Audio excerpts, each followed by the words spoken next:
Good morning all. शुरू करते हैं इनफज के आज के लेक्चर को।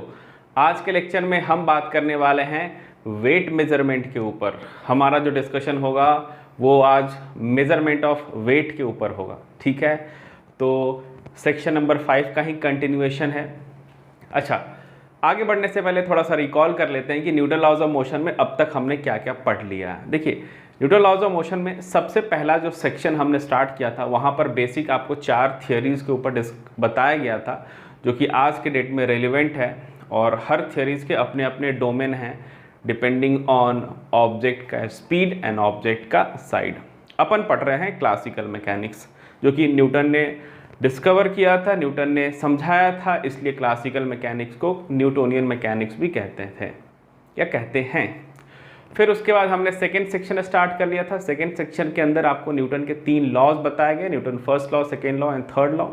फिर सेक्शन थर्ड हमने स्टार्ट किया था। सेक्शन थर्ड के अंदर टाइप्स ऑफ फोर्स के ऊपर हमारा डिस्कशन हो रखा था। Gravitational, electromagnetic force, weak nuclear force, strong nuclear force के ऊपर हमारा डिस्कशन हुआ था। फिर सेक्शन फोर्थ हमने स्टार्ट कर लिया था। सेक्शन फोर्थ के अंदर हमने क्या देखा था, टाइप्स ऑफ फोर्स के बाद हमने फ्री बॉडी डायग्राम बनाना सीखा था सेक्शन 4 के अंदर कि फ्री बॉडी डायग्राम होता क्या है। और फिर हमने सेक्शन 5th स्टार्ट कर लिया था। Section 5th that is application of NLM, यानी एनएलएम के प्रॉब्लम को कैसे सॉल्व करना है और उसके क्या क्या एप्लीकेशंस होते हैं on the basis of problem, वो अपन देख रहे थे। और एप्लीकेशन ऑफ एनएलएम के अंदर हमने सबसे पहले इक्विलिब्रियम वाले केस को देखें, फिर हमने नॉन इक्विलिब्रियम वाले केस को देखें, और लास्ट क्लास के अंदर हमने स्प्रिंग फोर्स से रिलेटेड कैसे प्रॉब्लम को सॉल्व करते हैं वो भी हमने सीख लिया। और आज के क्लास के अंदर अपन फोर्थ एप्लीकेशन, या आप कह सकते हो बेसिकली एप्लीकेशन ऑफ एनएलएम ही है, वो है वेट मेजरमेंट, यानी किसी भी बॉडी का वेट अपन कैसे मेज़र करते हैं, उसी के ऊपर हमारा आज का लेक्चर जो होगा वो पूरा का पूरा बेस्ड है। चलिए स्टार्ट करते हैं भाई। तो ये भी लेक्चर जो है वो एप्लीकेशन ऑफ एनएलएम के अंदर ही है, और आपके पास है वेट मेजरमेंट। तो वेट जो वर्ड है वो अपन बचपन से सुनते आ रहे हैं, वेट वेट वेट। तो वेट को सबसे पहले अगर अपन डिफाइन कर लें तो वेट किसी भी बॉडी का क्या होता है, weight is basically force by which earth pulls every body towards its centre. तो वेट को अगर आप डिफाइन करना चाहोगे तो वेट को सिंपल अगर अपन डिफाइन करें तो इस तरीके से डिफाइन कर सकते हैं कि वेट बेसिकली फोर्स होता है। वेट को अपन इस तरीके से डिफाइन कर सकते हैं, the force by which earth pulls an object, force by which earth pulls an object due to gravitation। ठीक है, ग्रेविटेशन के चलते, जैसे नॉर्मली अगर आपके पास सपोज कीजिए ऐसा अर्थ है और यहाँ पर कोई बॉडी है, अर्थ के सरफेस के आसपास की बात कर रहे हैं, बहुत ज़्यादा हाइट पे अपन बात नहीं कर रहे हैं, अर्थ के सरफेस के अंदर की फिलहाल अपन बात नहीं कर रहे हैं। और अगर इस बॉडी का मास m है तो अपने को पता है कि अर्थ जो होता है अपने सेंटर के टुवर्ड्स हर बॉडी को खींचता है, और जो ग्रेविटेशनल फोर्स होता है उसको अपन mg कहते हैं। तो बाई डेफिनेशन ये जो mg होता है ना, इसी को अपन क्या कहते हैं, वेट कहते हैं, w कहते हैं। ठीक है, तो weight is nothing but a force. इसकी जो एसआई यूनिट हो जाएगी वो कितनी हो जाएगी, न्यूटन हो जाएगी। ठीक है, लेकिन कहीं कहीं पर केजी वेट के टर्म में भी लिखा होता है, वो प्रैक्टिकल यूनिट से रिलेटेड होता है, वो अपन देखेंगे समझेंगे। ठीक है, तो सिंपल है, force by which earth pulls an object due to gravitation is called weight. अगर मुझे खींच रहा है तो मेरा वेट, इस मार्कर को खींच रहा है तो मार्कर का वेट, बोर्ड को खींच रहा है बोर्ड का वेट। ठीक है, तो किसी भी बॉडी का वेट अपन कैसे मेज़र करते हैं वो अपन अब देखते हैं। तो मेज़रमेंट ऑफ वेट की अगर अपन बात करें, वेट मेज़रमेंट की अगर अपन बात करें तो बहुत सारे तरीके हैं जिससे अपन वेट मेज़रमेंट को कर सकते हैं। ठीक है, लेकिन फिलहाल यहाँ पे अपन 2 तरीके के ऊपर डिस्कशन करने वाले हैं वेट मेज़रमेंट के। वैसे तो बहुत सारे तरीके हैं, लेकिन एनएलएम चैप्टर के अंदर जो न्यूमेरिकल अपन सॉल्व करने वाले हैं, जो आपके सिलेबस के अंदर रेलिवेंट है, वहाँ पर वेट मेजरमेंट जो होता है वो 2 तरीके से किया जाता है। सबसे पहले अपन बात करते हैं, सबसे पहला जो है वो है आपके पास normal weighing machine. Normal weighing machine, normal weighing machine. अब ये नॉर्मल वेइंग मशीन बहुत ही कॉमन है, क्योंकि अगर आप रेलवे स्टेशन पे जाते हो या एयरपोर्ट पे जाते हो, तो एयरपोर्ट पे अगर आप जाते हो तो आपके बैगेज का वेट मेजरमेंट होता है, या आप रेलवे स्टेशन पे जाते हो तो खुद का वेट मेजरमेंट करते हो, या हॉस्पिटल वगैरह में जाते हो तो आपके पास अगर याद हो आप किसी मशीन के ऊपर खड़े हो जाते हो, तो मशीन जो होता है या तो एनालॉग फॉर्म में नहीं तो डिजिटल फॉर्म में आपके वेट को बता देता है। हालांकि वहाँ पर जो वेट होता है वो मास के टर्म में कैलिब्रेट किया होता है, उसके ऊपर डिस्कशन करेंगे। कहने का मतलब ये है कि नॉर्मल जो आप हॉस्पिटल में जाते हो, ठीक है ना, एयरपोर्ट पे जाते हो, रेलवे स्टेशन के ऊपर जाते हो, तो जो वेइंग मशीन लगा होता है उसी को अपन नॉर्मल वेइंग मशीन कहते हैं। तो नॉर्मल वेइंग मशीन का कॉन्सेप्ट बिल्कुल सिंपल होता है। जैसे मान लीजिए नॉर्मल वेइंग मशीन क्या मेज़र करता है। नॉर्मल वेइंग मशीन जो होता है इट मेजर्स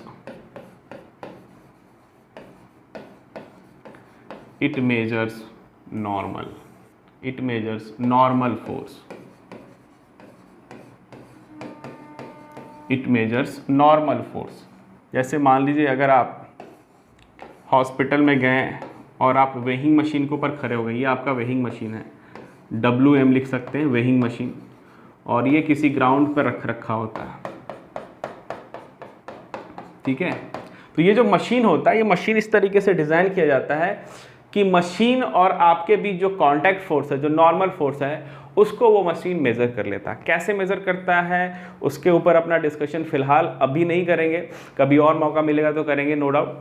वहाँ पे बहुत सारा कॉन्सेप्ट यूज़ हो सकता है, बहुत सारा अपन ट्रांसड्यूसर वगैरह यूज़ कर सकते हैं, that is all together a different concept. फिलहाल अपने को यही ध्यान में रखना है कि जो वेइंग मशीन होते हैं वो क्या मेज़र करते हैं, contact force, that is normal force को मेज़र करते हैं। तो अगर मैं इस बंदे का मास मान लीजिए अगर m है, और इसका अगर मैं फ्री बॉडी डायग्राम बनाता हूँ, तो mg फोर्स नीचे की ओर लग जाता है और यहाँ पर नॉर्मल फोर्स ऊपर की ओर लग जाता है। और मुझे पता है कि नॉर्मल कंडीशन में जब आप प्लेटफॉर्म पे जाते हो या हॉस्पिटल में जाते हो तो अपन रेस्ट पे ही रहते हैं, यानी सिस्टम इक्विलिब्रियम पर है। तो यहाँ पर अपन ये कंडीशन लिख सकते हैं कि नॉर्मल जो होता है वो mg को काउंटर बैलेंस कर लेता है, और हमारा जो मशीन होता है वो किसको मेजर करता है, इसको मेजर करता है। इसको मेजर करना इस केस में इक्विवेलेंट है कि वो mg को मेजर करना। हालांकि अगर आप देखते हो नॉर्मली आपको वेट जो है वो kg में बताया जाता है। अगर आप प्लेटफॉर्म वगैरह या कहीं पर भी आप जाओगे तो आपका जो वेट वो बताते नहीं है, रैदर वो kg बताते हैं, रैदर आपका वो मास बताते हैं। कहने का मतलब ये है कि वो मेज़र ऑल द नॉर्मल कहते हैं, पर ये जो होता है इसको कैलिब्रेट किया जाता है, इट इज़ कैलिब्रेटेड। अभी कैलिब्रेशन क्या है वो भी अपन डिस्कशन करेंगे। It is calibrated to show m that is normal upon g, और इसी को अपन या तो kg या kg वेट लिखते हैं, ठीक है ना। तो अगर आप कभी भी वेट मेजरमेंट करने जाओगे तो ऐसा नहीं कि यूनिट ऑफ मेजरमेंट न्यूटन बताता है, ऐसा नहीं बताता, हमेशा वो क्या बताता है, मास बताता है, ठीक है ना। तो इस तरीके से अब ये कैलिब्रेशन वर्ड क्या है उसको मैं थोड़ा सा समझा देता हूँ। नॉर्मली अगर सिंपल भाषा में आपको समझाओ व्हाट इज़ कैलिब्रेशन, तो आपसे एक सवाल पूछता हूँ, सवाल को ध्यान से सुनिएगा। अगर मैं आपसे पूछूँ जो हमारी जो एनालॉग क्लॉक होती है, यानी दीवार घड़ी जो होती है, यानी सुई कांटे वाली जो घड़ी होती है, डिजिटल की बात नहीं कर रहा हूँ, वो क्या मेज़र करती है। अगर आपके पास कोई दीवार है, दीवार में अगर आपने कोई घड़ी लगा रखा है, तो अगर मैं आपसे पूछूं कि ये जो सुई है वो क्या मेज़र करती है, तो सबसे पहला जो रिस्पॉन्ड या काफ़ी कॉमन जो रिस्पॉन्ड मिलता है, सर समय यानी टाइम को मेज़रमेंट करती है। तो बिल्कुल ऐसा नहीं है, घड़ी जो होता है वो एंगल को मेज़र करता है। जैसे अगर आपके पास ये रेफरेंस है तो इस रेफरेंस से ये कितना मूव कर रहा है, कभी यहाँ कभी यहाँ, तो जब ये रोटेट करता है तो इसके रोटेशन से अपने को जो पता चलता है कि अमाउंट ऑफ रोटेशन, ये कितना रोटेट किया है, यानी हमें बेसिकली एंगल को ये इंडिकेट करता है कि भाई कितना एंगल ये रोटेट किया है। तो जो एनालॉग क्लॉक होते हैं, जो सुई वाले जो क्लॉक होते हैं, वो मेज़र करते हैं, क्या में मेज़र करते हैं, वो मेज़र करते हैं एंगल, टाइम नहीं मेज़र करते हैं। अब एंगल जो मेजरमेंट करते हैं उस एंगल को अपन टाइम में कैलिब्रेट कर लेते हैं, यानी कि अपन मेजरमेंट करते हैं एंगल और उसके ऊपर यहाँ पे अपन लिख देते हैं 12 बज गए, 1 बज गए, 2 बज गए। तो ये जो ऊपर हमने स्टिकर लगा रखा है या स्टिकर चिपका रखा है या हमने ऊपर से न्यूमेरिकल वैल्यू जो यहाँ पे लगा रखा है और एक एंगल के कॉरस्पॉन्डिंग, इसी प्रोसेस को कैलिब्रेशन कहते हैं। कहने का मतलब ये है कि आप मेज़र कुछ और कर रहे हो, दैट इज़ एंगल, और दिखा कुछ और रहे हो, दैट इज़ टाइम। इस पूरे प्रोसेस को ही अपन कैलिब्रेशन कहते हैं। तो नॉर्मल सिंपल सी भाषा में अगर आपको समझाऊं तो क्या करना, मेज़रमेंट कुछ और करना और बतलाना उससे कुछ और फिजिकल क्वांटिटी को, इसी प्रोसेस को कैलिब्रेशन कहते हैं। आई रिपीट, क्या फिर से समझा रहा हूँ, क्या कहते हैं, आप मेज़र कुछ और कर रहे हो और बता कुछ और रहे हो। तो इस प्रोसेस में जो आपने कुछ काम किया है, जो प्रोसेस आपने यूज किया, उसी प्रोसेस को अपन कैलिब्रेशन कहते हैं। जैसे कि एनालॉग क्लॉक में अपन एंगल मेज़र करते हैं और एंगल को स्टिकर लगाकर टाइम में कन्वर्ट कर देते हैं, तो दिस इज कॉल्ड कैलिब्रेशन। तो यहाँ पर भी जो मशीन जो होता है फंडामेंटली वो नॉर्मल फोर्स को मेज़र करता है, पर समहाउ अगर आप यहाँ पे स्केल लगा के देखते हो, अगर आपने ऐसे स्केल लगाया होता है तो यहाँ पर क्या होता है, मास यानी केजी में, या इसको अपन केजी वेट भी कभी कभी लिखते हैं, केजी वेट में क्या होता है अपन इसको इंडिकेट करते हैं। ठीक है, तो नॉर्मल वेइंग मशीन बस इतना एक सिंपल मशीन है जो कि नॉर्मल फोर्स को मेज़र करता है नॉर्मल कंडीशन में। हो ये चला गया। तो अरे सब चला गया, दिखा दिए, नॉर्मल यहाँ दिखा दी, mg यहाँ दिखा दी है। ठीक है, कट हो जाता है, इरेज हो जाता है। तो नॉर्मल कंडीशन में नॉर्मल जो होता है वो mg के बराबर होता है। मशीन जो होता है वो कांटेक्ट फोर्स नॉर्मल को मेज़र करता है और उसके अंदर कैलिब्रेशन इस तरीके से हो रखा होता है कि आउटपुट जो होता है वो हमें kg में मिलता है, that is normal upon g। बढ़िया, यहाँ पे समझ में आ गया। तो यही आपके पास था नॉर्मल वेइंग मशीन। ठीक है, तो अब न्यूमेरिकल सवाल सॉल्व करते वक्त अगर कहीं पर नॉर्मल वेइंग मशीन लगा रखा है और आपसे पूछता है इसकी रीडिंग बताओ, इसकी रीडिंग बताओ, तो आपको सिर्फ नॉर्मल फोर्स को कैलकुलेट करना है। ठीक है ना, वो हो सकता है बहुत सारे सिचुएशन, जैसे इस सिंपल सिचुएशन के लिए ये वेट के बराबर है, कभी कभी वेट से ज़्यादा हो सकता है, कभी कभी वेट से कम हो सकता है। ठीक है, तो ये आपका पहला ख़त्म हो गया नॉर्मल वेइंग मशीन। सिलेबस के अंदर एक और वेइंग मशीन है जो कि बार बार कभी कभी आते रहता है लैंग्वेज के फॉर्म में, वो है आपके पास स्प्रिंग बैलेंस। स्प्रिंग के ऊपर हमारा डिस्कशन हो रखा है लास्ट क्लास के अंदर। तो अब ये स्प्रिंग बैलेंस को समझना कोई कठिन काम नहीं होने वाला। भैया स्प्रिंग बैलेंस क्या होता है? स्प्रिंग बैलेंस क्या मेजर करता है? It measures spring force. It measures spring force. जैसे नॉर्मल कंडीशन में, अब अच्छा स्प्रिंग फोर्स या स्प्रिंग बैलेंस आपको वो कहाँ पे मिलता है?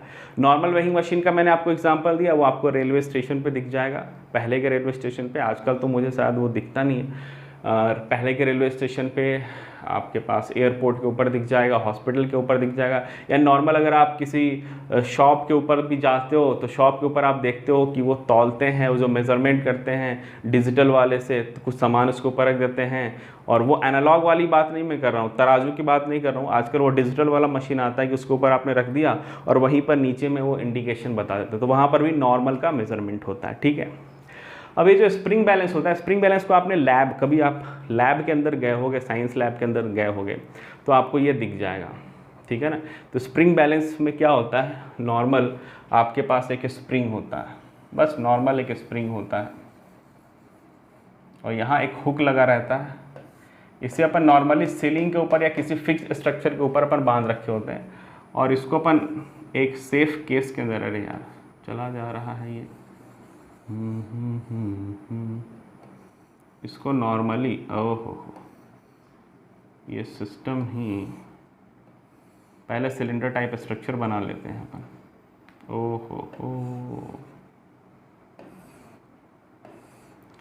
सिलेंड्रिकल टाइप स्ट्रक्चर के अंदर जनरली होता है एक स्प्रिंग होता है और स्प्रिंग के बाहर एक हुक होता है।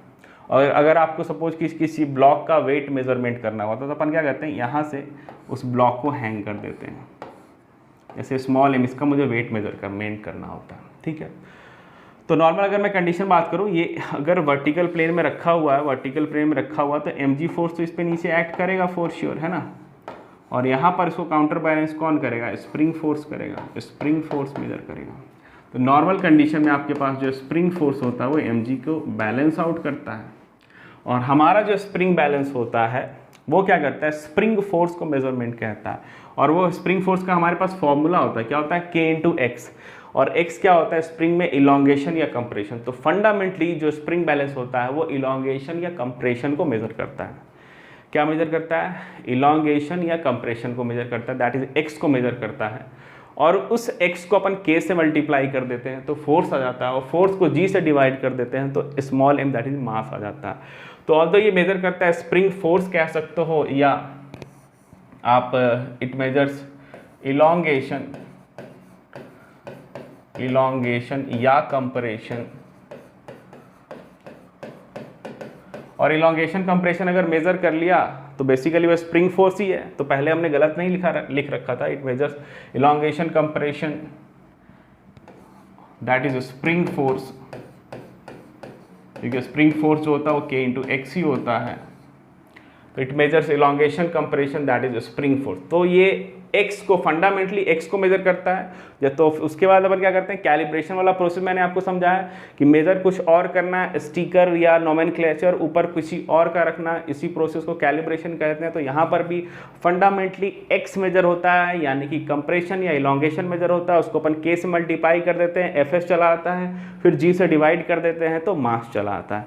कहने का मतलब ये है, इट मेजर्स इलोंगेशन कंप्रेशन, यानी कि, और इसके बाद अपन क्या कहते हैं, इट इज कैलिब्रेटेड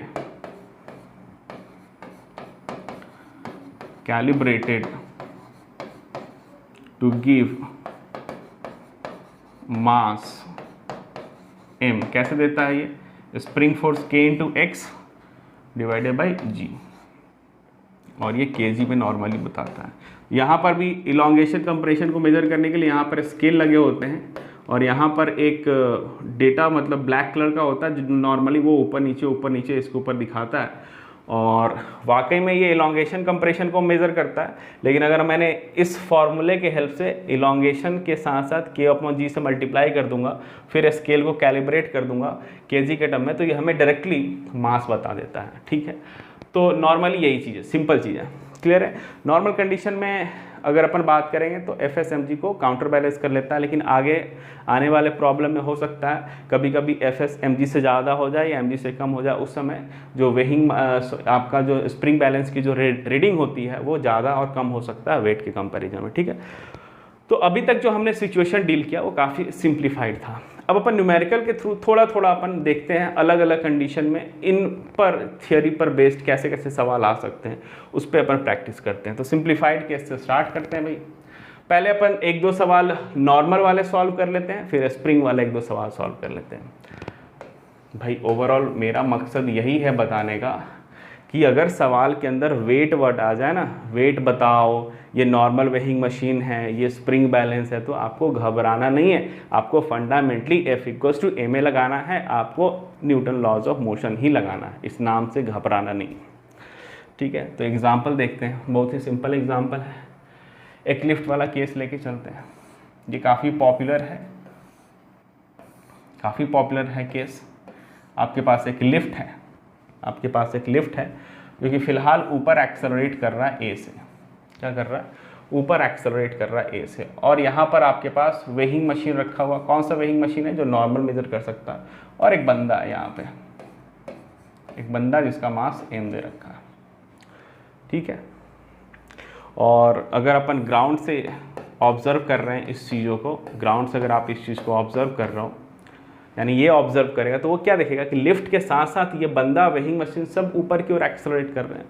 तो अगर मैंने यहाँ पर FBD बनाया तो नॉर्मल आपके पास इधर आ जाएगा, mg आपके पास नीचे की ओर लग जाएगा।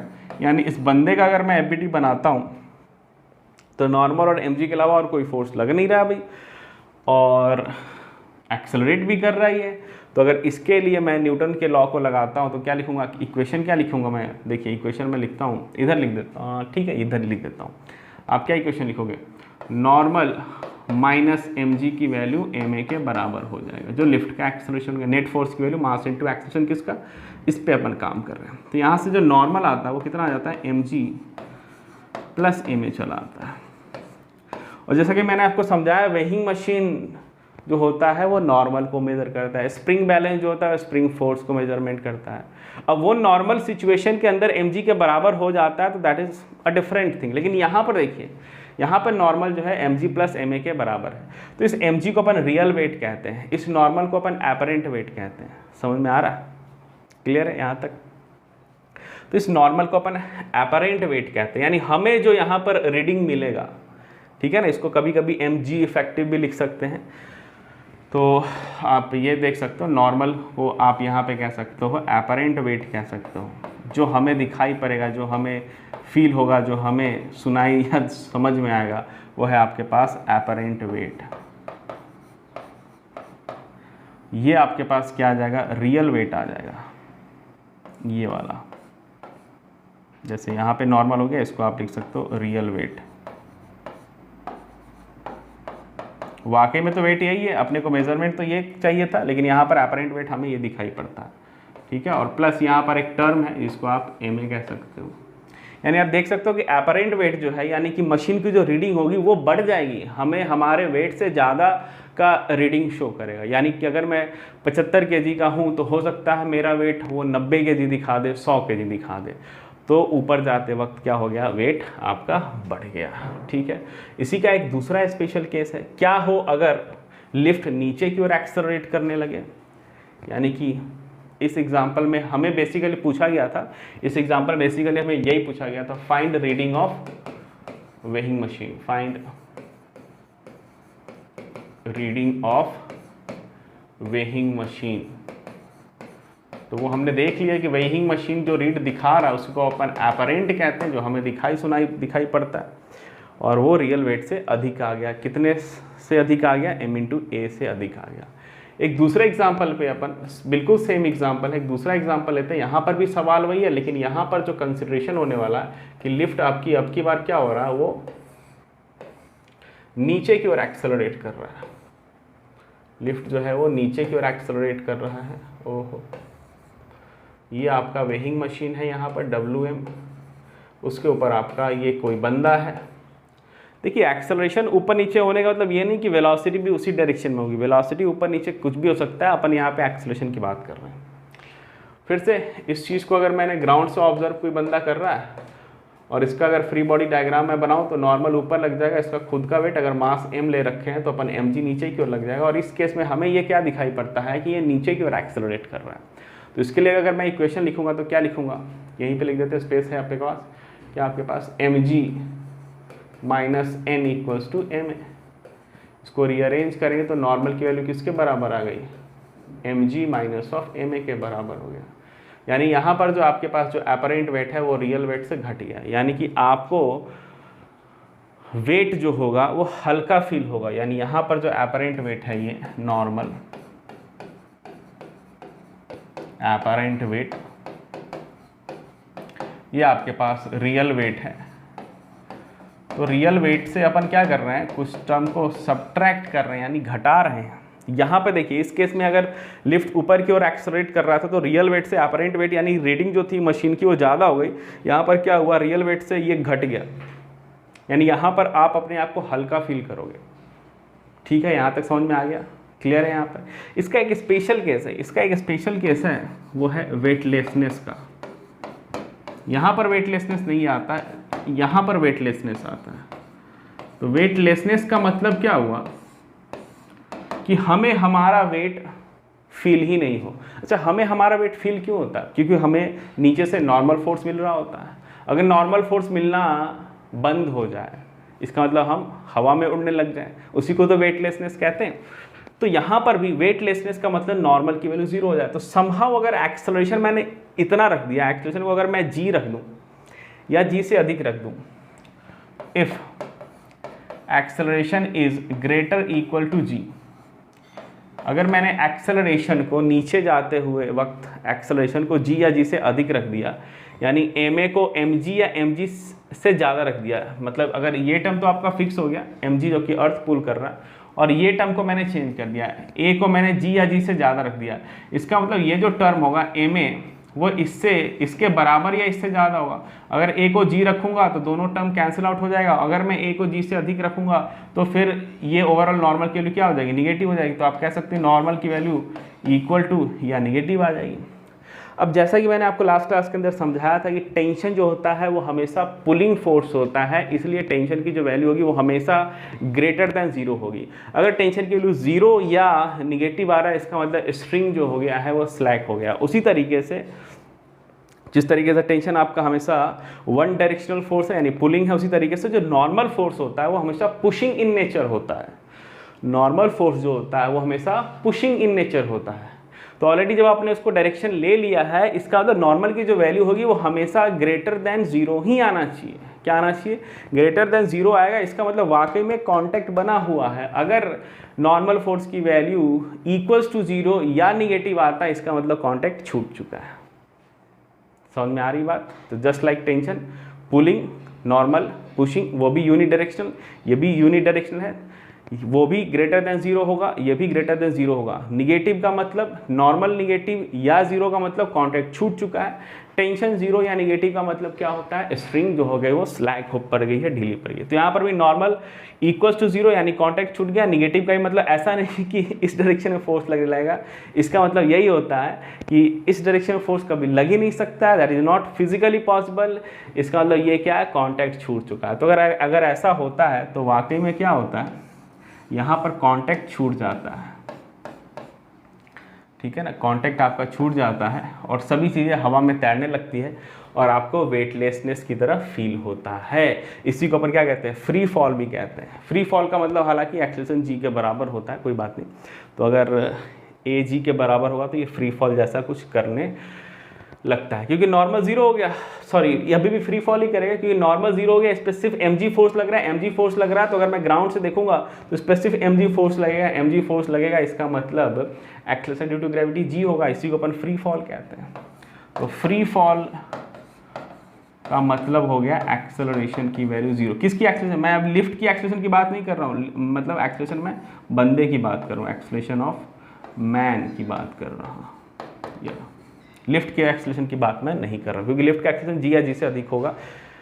यहाँ पर क्या होगा, इसका एक्सेलरेशन जी ही होने वाला, किसका, बंदे का।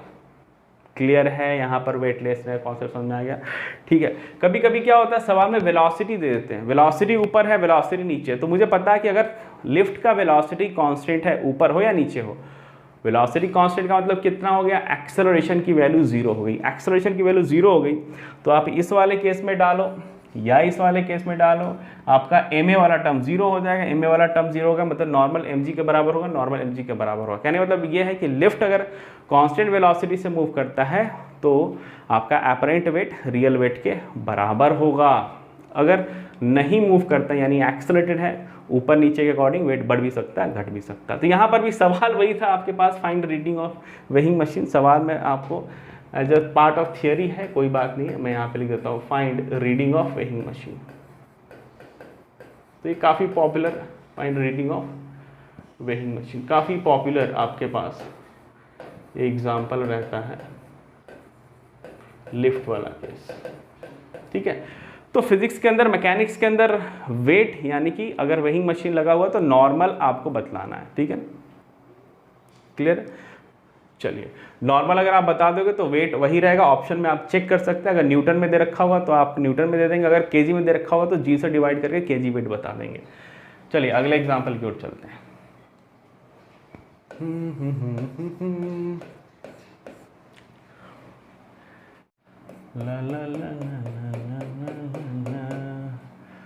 एक बढ़िया एग्जांपल दिमाग में आ रहा, उसको कंसीडर कर लेते हैं।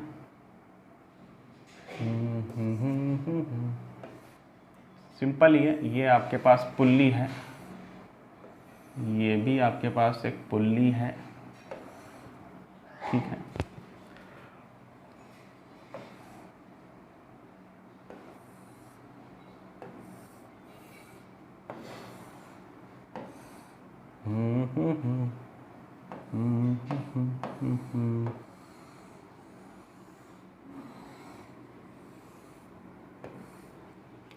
वर्टिकल प्लेन में सिस्टम रखा हुआ है, ये आपके पास एक बहुत बड़ा आप लिफ्ट कह सकते हो और इस तरीके से यहाँ पर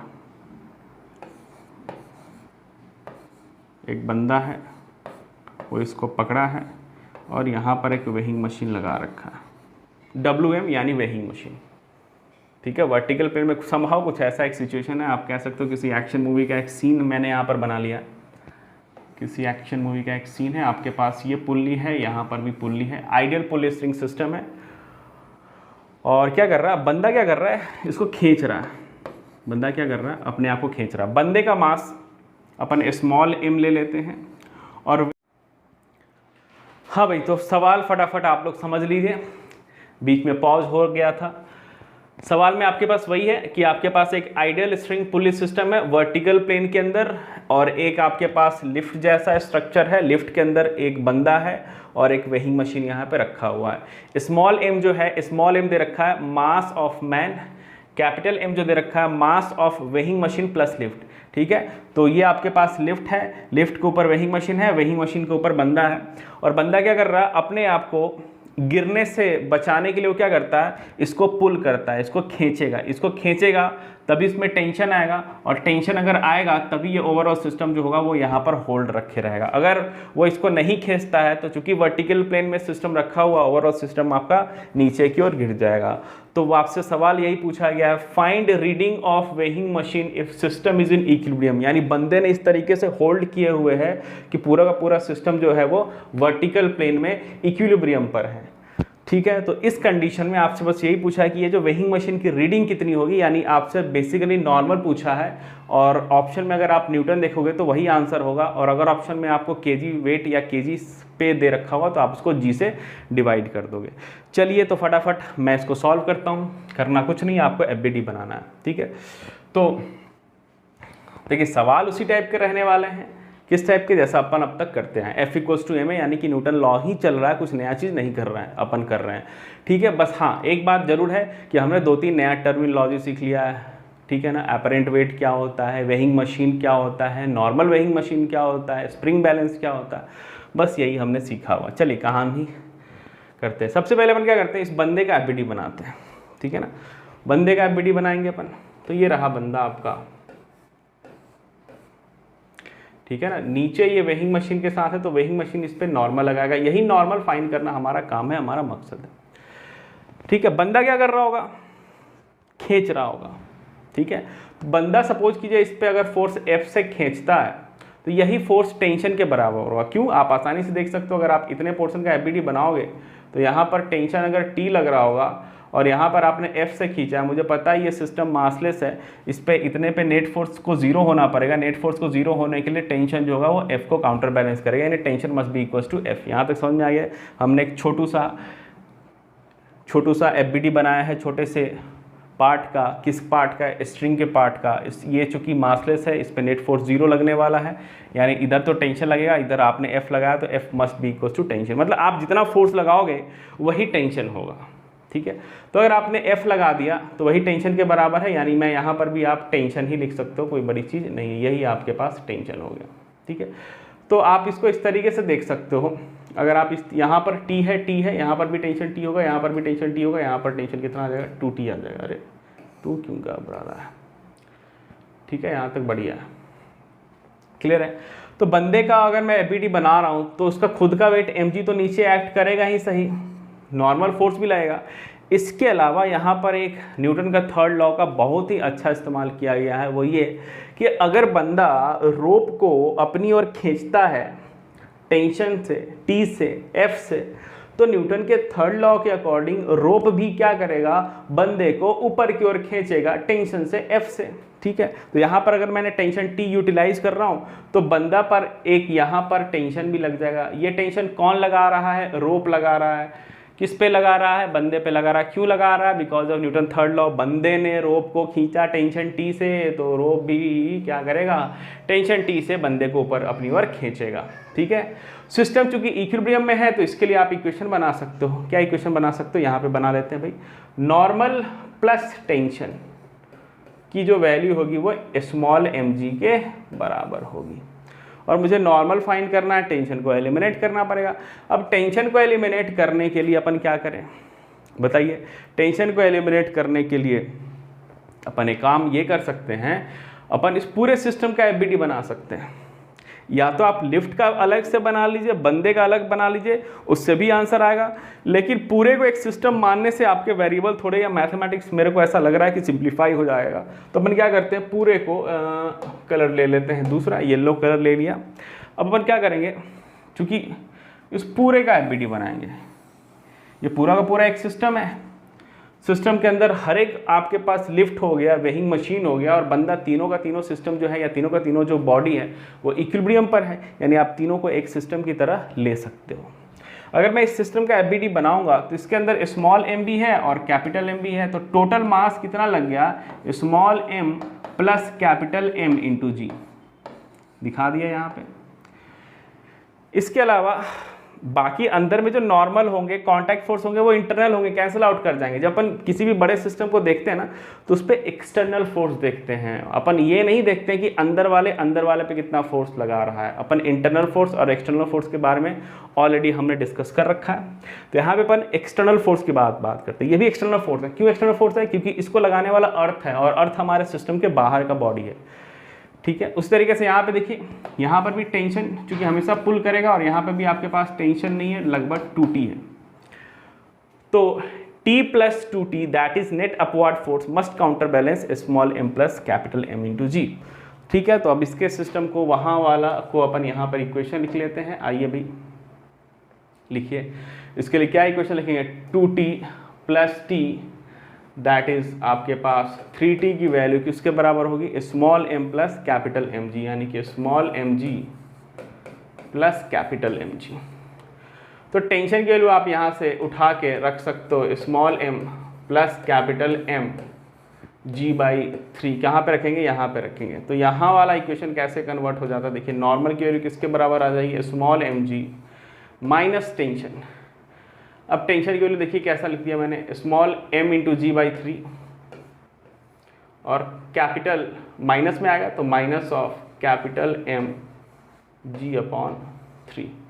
तो ये आपके पास आ गया, नॉर्मल की वैल्यू किसके बराबर होगी, 2mg by 3, 3mg minus mg that is 2 small mg by 3 minus of capital mg by 3।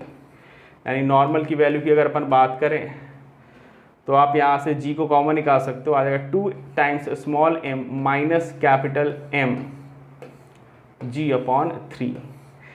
तो वेइंग मशीन की रीडिंग फाइंड करना इज बेसिकली नॉर्मल फाइंड करना, तो अपना आंसर तो यही हो जाएगा।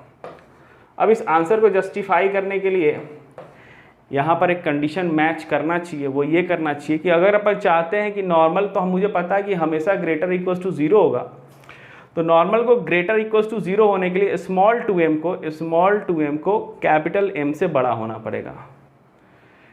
यानी यहाँ पर एक बहुत मज़ेदार चीज़ है। मज़ेदार चीज़ ये है कि इस बंदे को अगर अपने आप को इक्विलिब्रियम पे होल्ड रखना पड़ेगा, तो इस बंदे का मास इंटू 2 टाइम्स, यानी बंदे का मास इंटू 2, यानी कि ट्वाइस ऑफ बंदे का मास जो होना चाहिए वो बड़ा होना चाहिए किसका, capital M that is mass of weighing machine और लिफ्ट से। यानी लिफ्ट और वेइंग मशीन के मास से बंदे का मास नहीं, बंदे का डबल मास जो होना चाहिए वो बड़ा होना चाहिए, तभी आपका नॉर्मल पॉजिटिव आएगा, तभी वहाँ कांटेक्ट बनाए रखेगा और तभी वो इक्विलिब्रियम पे रहेगा। सपोज कीजिए यहाँ पर स्मॉल m की वैल्यू कम हो गई इस तरीके से कि नॉर्मल आपके पास निगेटिव आ गया, निगेटिव का मतलब कांटेक्ट वहाँ पे छूट चुका है और बंदा जो होगा वहाँ पे हवा में लटका रहेगा। फिलहाल वो नहीं है, अपना आंसर यहीं पर हो जाएगा, ठीक है। होपफुली आपको समझ में आ गया है, ठीक है। चलिए अगले सवाल को सॉल्व कर रहे हैं। तो जैसा कि आप देख रहे हैं, अपन कुछ नया नहीं कर रहे हैं, अपन बस 2-3 टर्मिनोलॉजी आज सीखा, उसी को बस देख रहे हैं, लगा तो वही रहे हैं F में, यानी एप्लीकेशन ऑफ NLM ही तो सॉल्व कर रहे हैं। चलिए एक ऐसा ही पुल्ली वाला एक और सवाल सॉल्व करते हैं।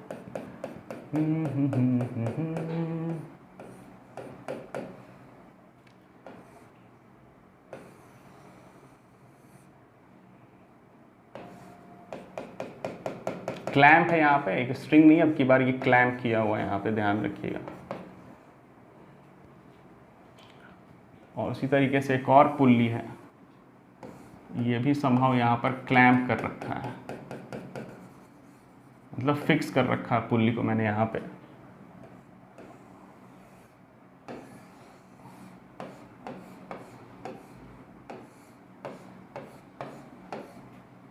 ये 1 kg का ब्लॉक है, ये 2 kg का ब्लॉक है, और यहाँ पर मैंने एक 5 kg का ब्लॉक रख रखा है, 5 kg का ब्लॉक है, लेकिन इसको मैंने एक वेइंग मशीन के ऊपर रख रखा है। ये WM है वेइंग मशीन, और वेइंग मशीन कहाँ पर है?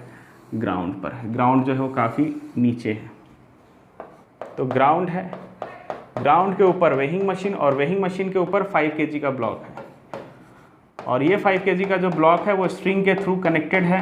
एक पुल्ली को क्रॉस करता हुआ दूसरे पुल्ली को भी क्रॉस करता हुआ यहाँ से आया स्ट्रिंग चला, ये स्ट्रिंग यहाँ पे यहाँ इस पुल्ली के साथ कनेक्टेड है, फिर यहाँ पे एक दूसरा स्ट्रिंग है, और सिस्टम इस तरीके से दे रखा है।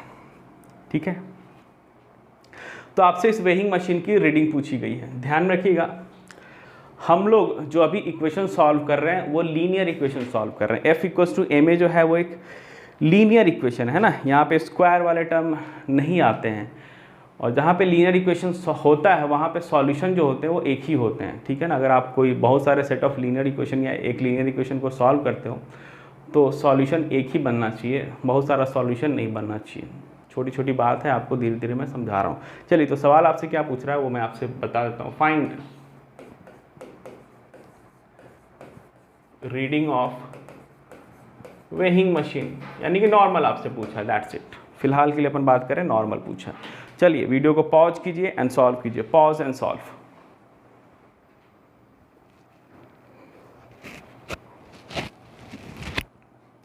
ठीक है,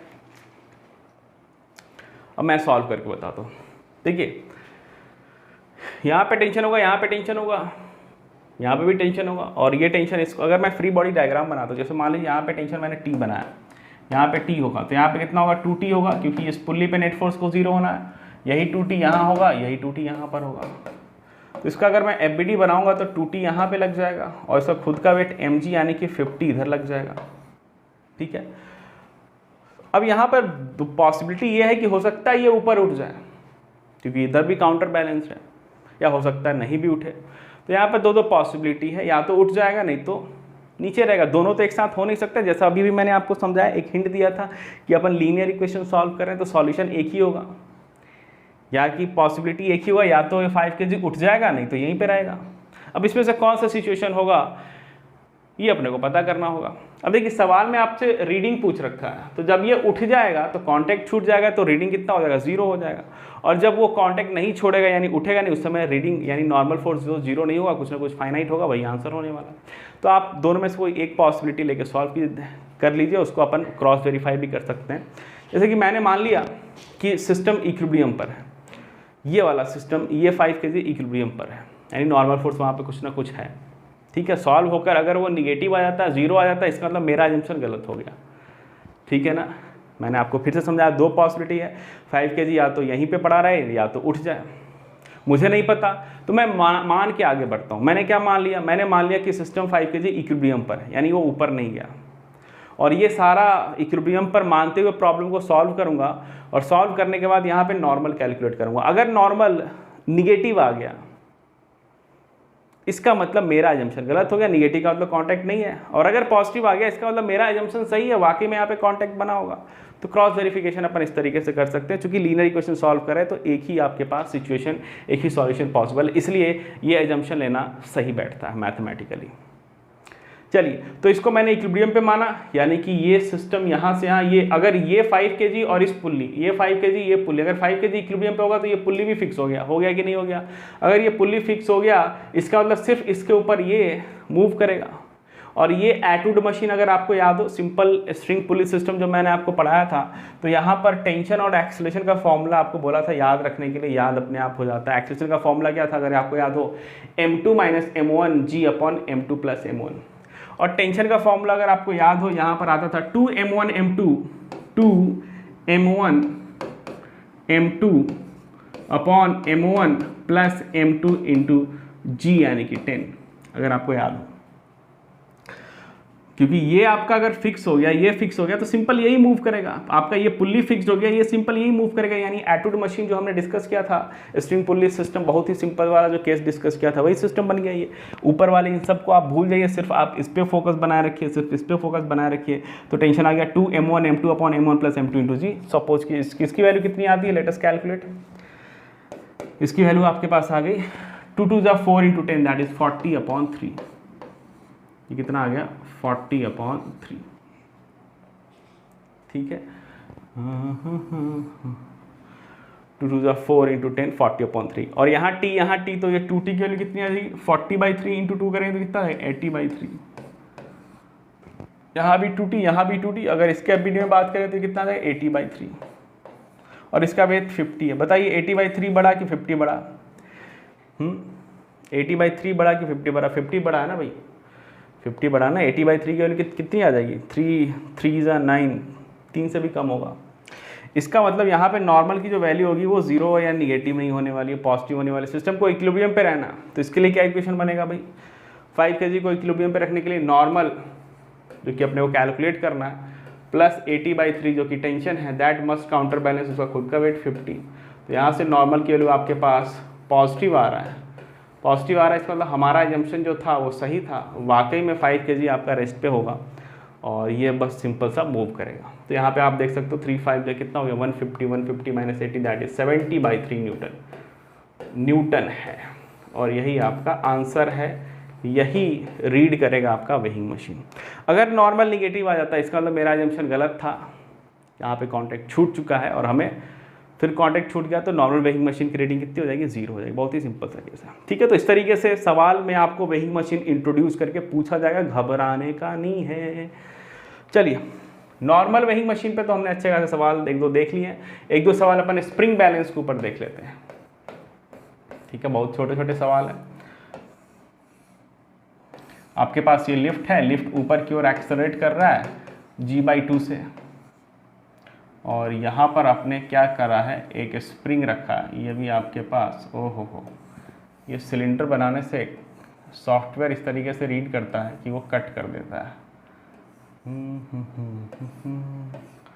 ये आपके पास है स्प्रिंग बैलेंस, यहाँ पर स्मॉल m है, सीलिंग के साथ कनेक्शन दे दिया और सिस्टम ऊपर की ओर एक्सेलरेट कर रहा है, ठीक है ना। और आपसे पूछा है फाइंड, वर्टिकल प्लेन में है, लिफ्ट में रखा है, find reading of spring balance, find reading of spring balance assuming constant elongation in a spring। मतलब स्प्रिंग में जो इलोंगेशन है वो चेंज नहीं हो रहा, वो एक कांस्टेंट वैल्यू है, उसकी के साथ साथ ऊपर जा रहा है, ठीक है। मतलब ऐसा नहीं है कि ये ऊपर नीचे ऊपर नीचे ऊपर नीचे ऊपर नीचे ऊपर नीचे इस तरीके से ऊपर मूव कर रहा है, ठीक है। नॉर्मल ये सीधा मूव कर रहा है। तो स्प्रिंग बैलेंस की रीडिंग इज फाइंड करना, बेसिकली स्प्रिंग फोर्स फाइंड करना।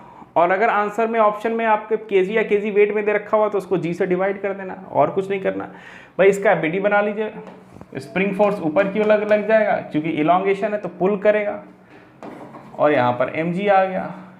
लिफ्ट के साथ साथ ये भी एक्सलेट कर रहा है g/2 से, ग्राउंड से देखोगे तो लिफ्ट के साथ साथ ब्लॉक भी ऊपर की ओर एक्सलेट करेगा। तो क्या इक्वेशन आप यहाँ पे बना लोगे, आप इक्वेशन बनाओगे spring force Fs minus mg की value mass into acceleration that is g/2। तो जो हमने लिफ्ट वाला प्रॉब्लम सॉल्व किया था किसके लिए बताइए, नॉर्मल वेइंग मशीन के लिए, बिल्कुल वैसा ही यहाँ पर भी हो रहा है। यहाँ पर भी आप देख सकते हो कि Fs जो है वही आपके पास अपरेंट वेट है और वो mg से बढ़ गया, mg प्लस mg/2 हो गया, यानी इसकी जो वैल्यू होगी वो बढ़ गई। कितना आ गया रिजल्टेंट 3 mg/2। इसको मास से डिवाइड कर दोगे तो 3g/2 आ जाएगा, यानी कि 30/2 यानी कि 15 kg।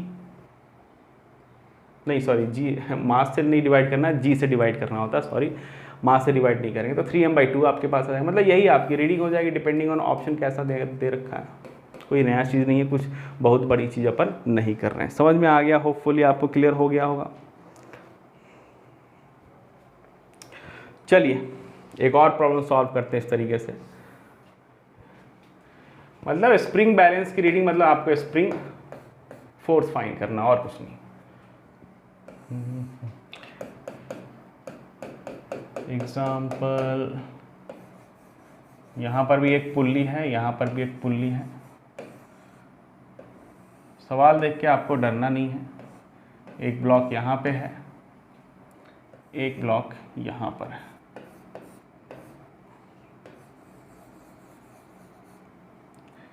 एक स्प्रिंग यहाँ पे है।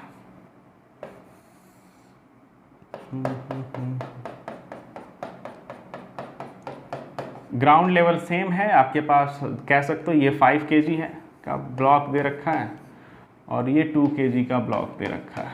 आइडियल स्प्रिंग पुली सिस्टम है। ये भी आपके पास एक स्प्रिंग बैलेंस है, ये भी आपके पास एक स्प्रिंग बैलेंस है। इस स्प्रिंग बैलेंस को अपन ए नाम दे देते हैं, इस स्प्रिंग बैलेंस को अपन बी नाम दे देते हैं। तो आपसे वही पूछा है, if system is in equilibrium, if system is in equilibrium, अगर सिस्टम इक्विलिब्रियम के ऊपर है, then find ratio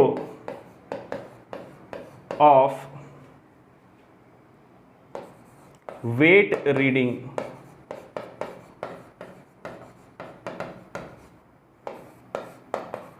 of a spring balance A to B, यानी स्प्रिंग बैलेंस ए की जो वेट रीडिंग होगी। अब देखिए यहाँ पर वेट अगर कह रहा है तो अपने को न्यूटन में ही छोड़ देंगे, ठीक है ना, मास से डिवाइड नहीं करेंगे, ठीक है। तो if system is in equilibrium then find ratio of weight reading of spring balance A to B, यानी कि ए वेट यानी फोर्स को मेजर कर रहा है, बी भी आपके पास फोर्स को मेजर कर रहा है, तो दोनों की जो रीडिंग होगी उसका रेशियो आपसे पूछा गया। बहुत ही सिंपल सिचुएशन है, सिस्टम इक्विलिब्रियम पर है और जब अपन सिंपल हार्मोनिक मोशन पढ़ेंगे तो उस समय आपके पास सिस्टम मूव भी कर रहा होगा, तब अपन वहां पर डील करेंगे, इक्वेशन डेवलप करेंगे वहां पर। फिलहाल अभी सिंपल छोटा छोटा प्रॉब्लम सॉल्व करें। चलिए भाई, पॉज एंड सॉल्व आपने कर लिया है, अब मैं प्रॉब्लम को सॉल्व करता हूँ। एफपीडी बनाते बहुत सिंपल सी चीज़ है भाई, यहाँ पर टेंशन लग जाएगा, इसका खुद का वेट येलो से बनाते हैं, आपको समझ में ज़्यादा अच्छे से आ जाएगा। एफबीडी बना लीजिए, यहाँ पर टेंशन टी आ गया, इसका खुद का वेट mg यानी कि 50 इधर एक्ट करेगा, और स्प्रिंग पता नहीं इलोंगेटेड स्टेट में है कि कंप्रेस्ड स्टेट में है। तो अपन एक काम कर लेते हैं, कुछ स्प्रिंग फोर्स नीचे की ओर दिखा लेते हैं, कोई दिक्कत नहीं है। FSA दिखा लेते हैं, यानी स्प्रिंग फोर्स ए में दिखा लेते हैं। यहाँ पे अगर अपन बात करेंगे तो आपके पास ये टेंशन तो हमेशा पुल ही करेगा, इसका खुद का 20 इधर दिखा लिया। मुझे नहीं पता यहाँ पर भी स्प्रिंग इलोंगेटेड है कंप्रेस्ड है, मैंने इलोंगेटेड स्टेट में यहाँ पर भी मान लिया, ये FSB है, ठीक है। चलिए मेरे हिसाब से शायद देखते हैं, सॉल्व करके देख लेते हैं क्या आएगा। इसके लिए अगर ये सिस्टम इक्विलिब्रियम पर है तो आप क्या इक्वेशन बनाओगे, टेंशन मस्ट काउंटर बैलेंस, नीचे आपके पास FSA आ गया और इधर आपके पास 50 आ गया, और यहाँ पर भी अपन अगर इक्वेशन बनाएंगे तो tension must counter balance FSB plus 20 आ गया। अब यहाँ पर 3 वेरिएबल हैं, अब यहाँ पे थोड़ा सा दिक्कत हो गया मेरे हिसाब से, शायद क्वेश्चन में कुछ गड़बड़ी है क्या, क्योंकि वेरिएबल यहाँ 3 बन रहे हैं, टेंशन FSA FSB, और इक्वेशन 2 ही बने हैं, तो इसको सॉल्व करना इम्पॉसिबल काम है, क्योंकि आपके पास वेरिएबल 3 हो गए और इक्वेशन 2 ही बने। तो अपन क्या करते हैं, सवाल को थोड़ा चेंज कर लेते हैं, सवाल को थोड़ा चेंज किया जाए। कैसे चेंज करेंगे,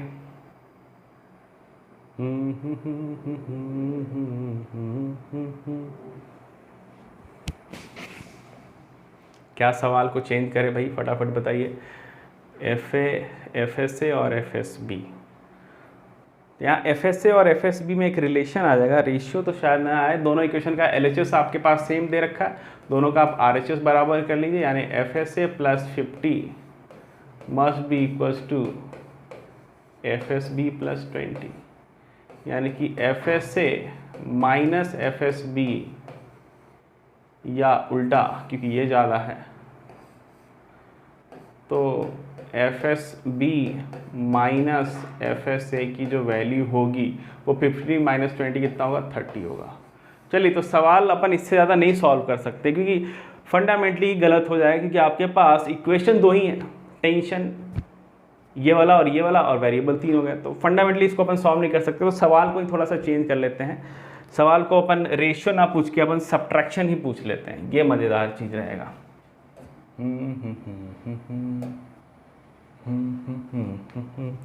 तो फाइंड रेशियो नहीं, सब्ट्रैक्शन यहाँ पे पूछ लेते हैं, ठीक है ना। सवाल देने वक्त थोड़ा गलती हो गया, चलता है। हो। तो आप यहाँ पे रखेंगे if system is in equilibrium then find difference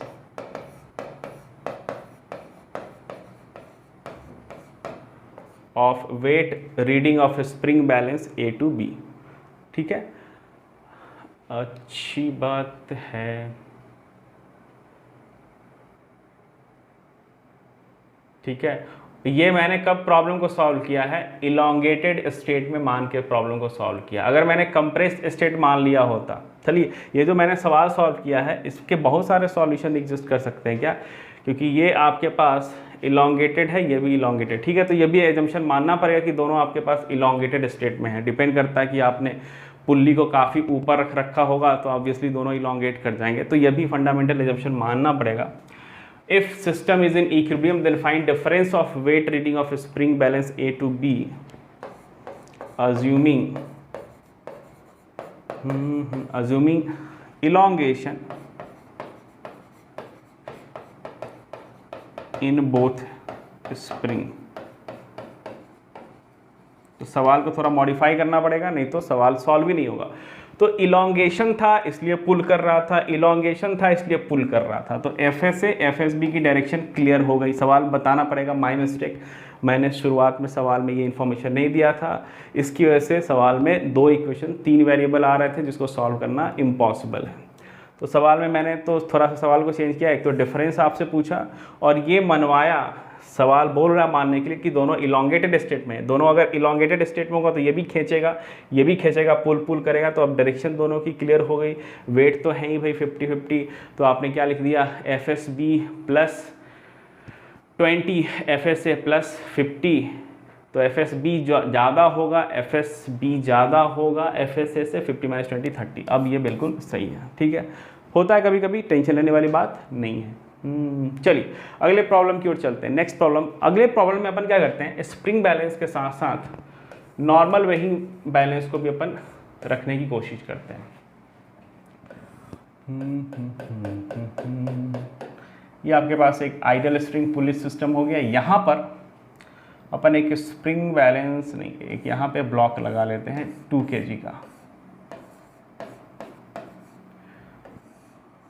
यहाँ पर एक स्प्रिंग बैलेंस है और इस स्प्रिंग बैलेंस से मैंने कनेक्ट कर दिया 3 kg और इसको वेइंग मशीन के ऊपर रख दिया, WM यानी weighing machine, normal weighing machine, और ये ग्राउंड के ऊपर रखा हुआ और सिस्टम इक्विलिब्रियम पर है। ये आपके पास स्प्रिंग बैलेंस है यहाँ पर, और ये आपके ये स्प्रिंग बैलेंस है, spring balance SB, spring balance, ये वेइंग मशीन। तो आपसे पूछा है if system is in equilibrium, if system is in equilibrium then find ratio of reading of spring balance